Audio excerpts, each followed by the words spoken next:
Hello, Wolfpack. Well, Shark Week is quickly approaching, but you know what? We can't wait to see sharks any longer.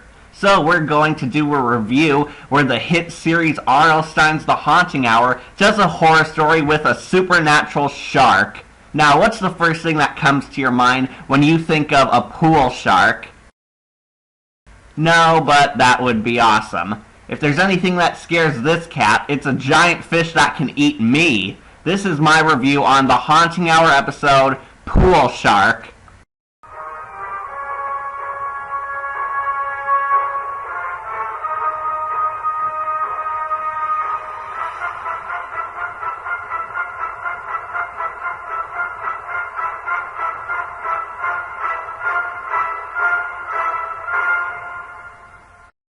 So, our episode opens up with a toy shark in a pool.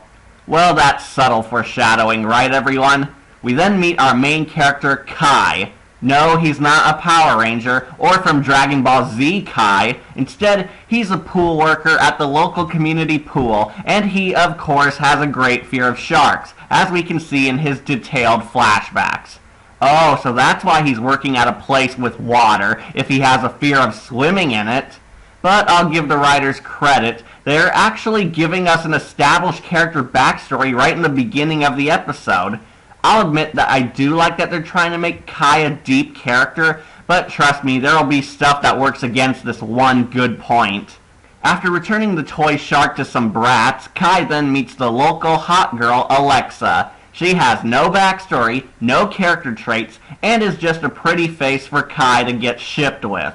Naturally, she gains Kai's interest, but then we meet the worst character in the story. And believe it or not, it's not a giant killer shark that attacks kids. It's the generic jerk bully swim coach, Cameron, who I swear to you all is the most cliched character in the entire episode. Cameron is Alexa's swim coach, but he's also a jerk that's blatantly a romantic false lead who competes with Kai for Alexa's heart, but does nothing kind to her at all since he acts like a smug jerk all throughout the whole time he's on screen. Now, to be fair, Alexa's clearly not into Cameron that way because she's not an idiot. But the writers make it clear that she's only tolerating the jerk because she really wants to learn how to become an athletic swimmer. Yeah, this character arc goes nowhere in the end, making her an even bigger flat character, but at least she's not fooled by the bully's obvious shallow behavior. As for Cameron, he's more of an over-the-top generic jerk than Damien Dark from Arrow. There is never any moment of him being a complex character outside of being a jerk. Heck, he's such a cartoon bully that even his attempts at hitting on Alexa are all just insults. Thankfully, Alexa never once tries to date this idiot, but the fact that the Haunting Hour even tries to deliberately do the jerk rival love interest who's a clearly false lead cliche just hurts a lot. I mean, how the heck is a guy being a jerk towards a girl he has a crush on going to get him under her swimsuit? Are you doing that creepy thing where guys criticize girls to lower their confidence so they'll go out with them? You're way too intelligent for that kind of trick. Your parents don't love you. This guy is such an unrealistic jerk that when Kai calls him out on his behavior, the bully immediately challenged Kai to a swim-off against him in order to prove his manhood. Yeah, I'm sure Alexa's getting her money's worth on those swim lessons when the coach challenges some guy he doesn't like to a pissing contest. So we then get a fan service shot for the female viewers out there of Kai getting into a swimsuit so he can prove his manhood. However, Kai wusses out on swimming because of his childhood trauma. Oh, and just to save you all time, scenes like this one happen a lot in the episode, since the stupid cliched love triangle takes up half the plot. So allow me to save you all time on these scenes, because they're all the exact same thing. Kai awkwardly tries to impress the hot girl, the jerk bully cartoonishly picks on Kai wusses out, and the jerk forces the girl to come with him. Rinse and repeat. Sometimes the order does switch around, but yeah, all those moments you'd find in every stupid romantic story ever made all come out here. We then get a fan service shot for the male viewers out there, while Kai looks sad that Alexa is bullied by the guy she obviously won't hook up with. So at the end of the day, when Kai and his dad lock up the pool, Yeah, his father happens to be tasked with being in charge of the pool, which does come into play later. So Kai asks if he can stay at the pool a little longer, which his dad allows. The power of nepotism, kids. I guess he wants to make sure that Max and Chloe don't break in again. So Kai tries night swimming in order to get over his fears, but when he tries, he notices the creepy shadow of a shark circling the pool, forcing him to swim to the surface, but when he looks back, the shark has disappeared. The next day at Kai's house, our main character discusses what he saw at the pool with this random character we've never seen before. This is Kai's cousin Michael, and I'm not kidding, this character only shows up in this one scene in the whole episode to deliver blatant exposition on the supernatural villain.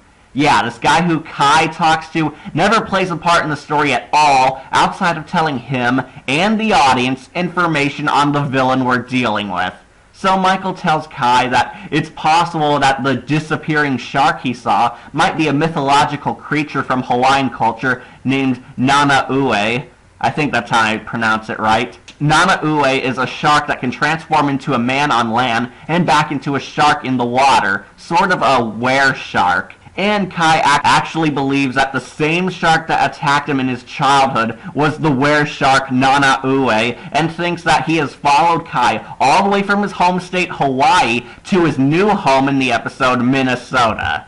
Okay, there are numerous problems with this idea, but let's keep it to the obvious ones. Number one, anyone who has an education beyond 2nd grade can tell you that sharks live in salt water, not chlorine water found in swimming pools. And number two, how/why the heck did a mythological were-shark from Hawaii manage to track down one random little boy all the way from an island state to Minnesota? Oh, you won't get away that easily!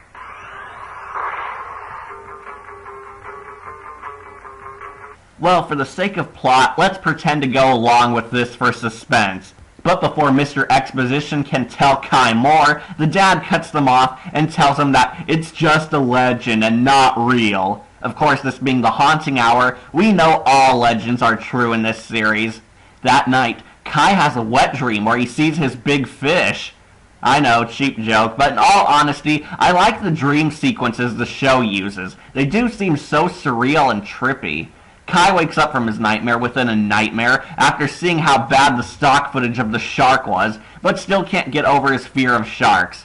Now, this actually brings up some genuinely good ideas in the story. Kai begins to question whether or not if the shark, or Nanaue, is real or just a figment of his imagination. This does lead into some pretty good parts to the episode, since even we don't know if the shark in the pool is real or not, since Kai imagines it's there when he finds no concrete evidence that supports if it was really there.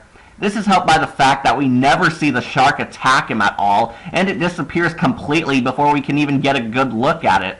This could have been some good psychological horror, but the big problem holding it back is the dumb romance arc, which of course comes back a lot. After seeing a shark in the pool again, Kai stupidly tells the swim instructor that there's a shark in the water, which of course nobody believes.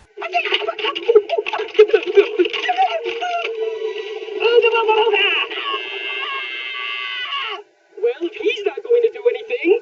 And we get another repeated cliched romance scene. Kai tries to bond with the hot girl, the jerk bully picks on him, Kai wusses out, and the jerk forces the girl to come with him. This could have been so much better without this stupid, worn-out setup that we've all seen before. After Kai sees that nothing happens to anyone in the pool, he begins to question his sanity again, but his father shows up to comfort him.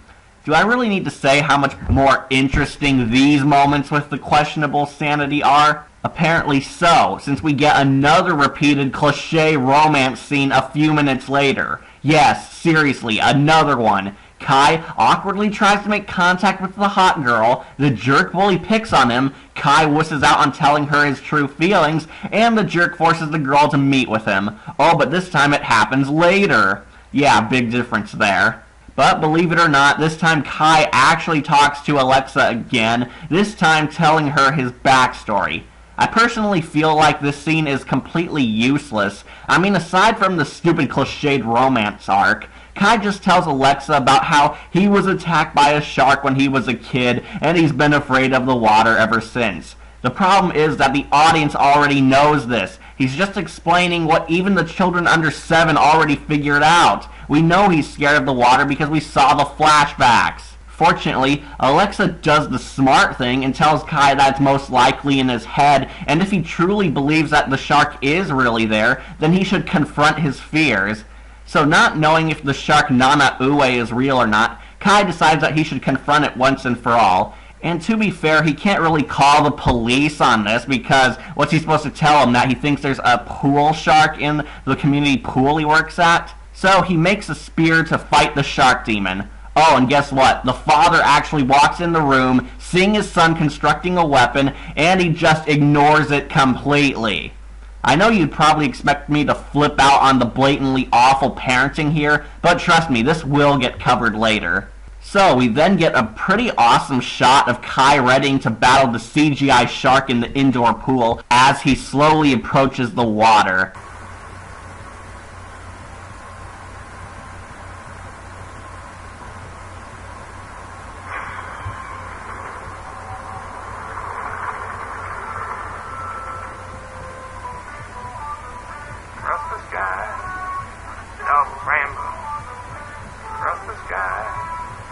However, once in the water, Kai didn't account on the shark circling under him for an attack.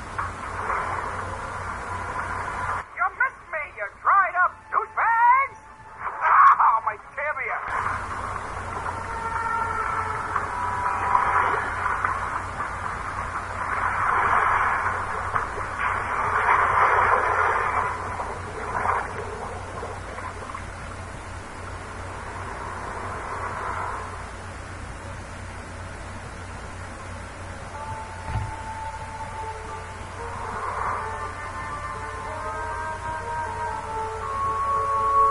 No, that's not where it ends, but Kai is pulled under the water. But suddenly we see 2 sharks pop up out of the pool. Ha-ha! The fun has been doubled! We then get our twist ending. Kai's father was the were-shark Nana Ue all along. Yep, the father was secretly the mythological were-shark that's been swimming into the pool this whole time, and Kai himself is a were-shark too. We then finally get some pretty good parenting in the episode when Kai's dad answers all the questions his son had, providing some closure in this story. We learn that the father was the shark that scared his son at Hawaii in the flashbacks. All those times he imagined the shark in the water were always either his dad or himself. The shark shadow we saw earlier was Kai's transformation into a shark himself, and the father knew that his son was coming into the age where he'd discover his origins, but kept it a secret so he could unlock his true powers on his own, since apparently their entire family is a were-shark clan. That's actually a pretty decent twist.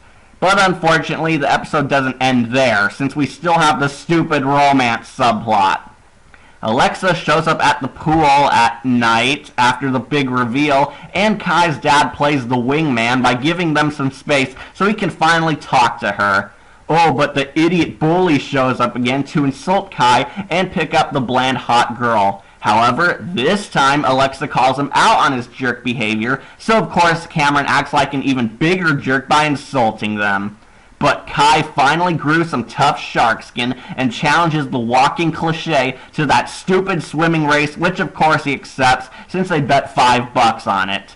Ooh, $5, you can buy a lot with that. So Kai, of course, tricks the moron into getting into the water with him, where he uses his shark form to get back at the bully.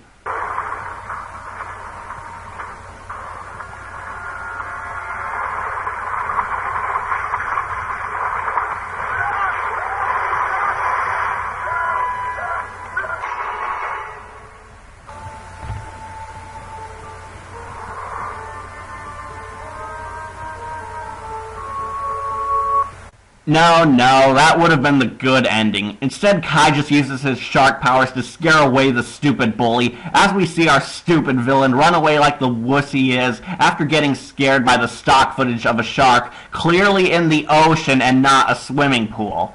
But Alexa is actually into Sharkmen and wants to be Kai's girlfriend. Yes, seriously, Alexa is totally into a guy with were-shark abilities. I guess even R.L. Stine is marketing off the furries too. And we end on the most corny ending by having Kai give Alexa a ride in the pool in his shark form. Hang on tight.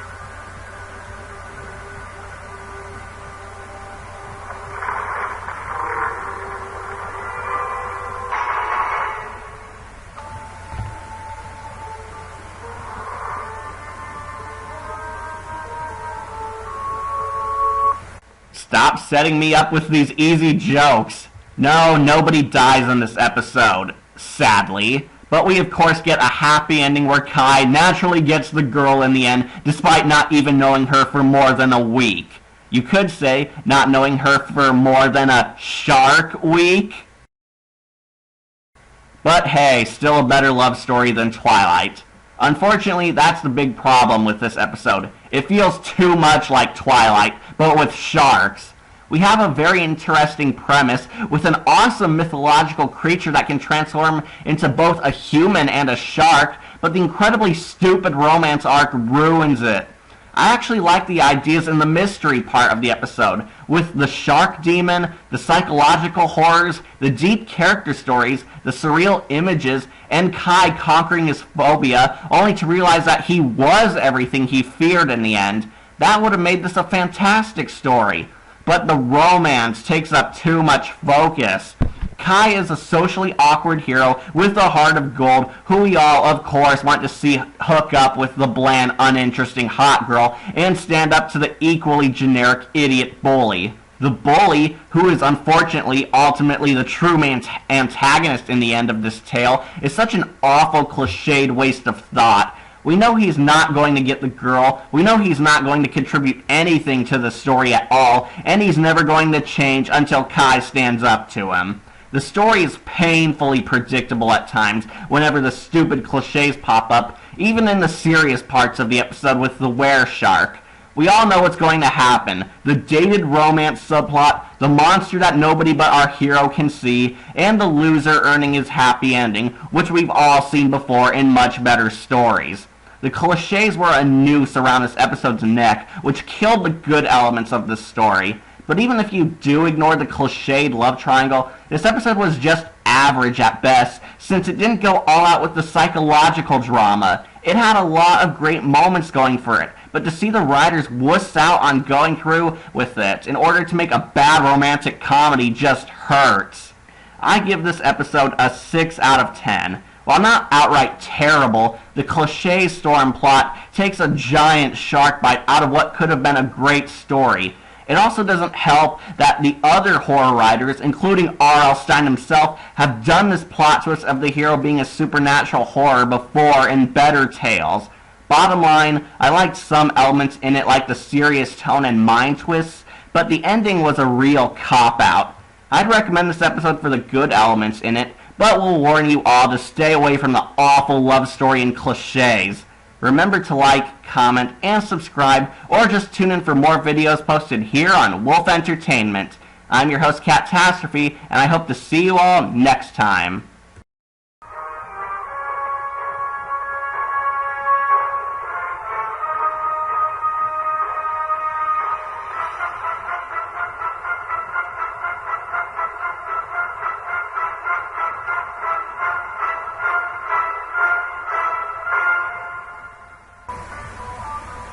Across the sky, double rainbow.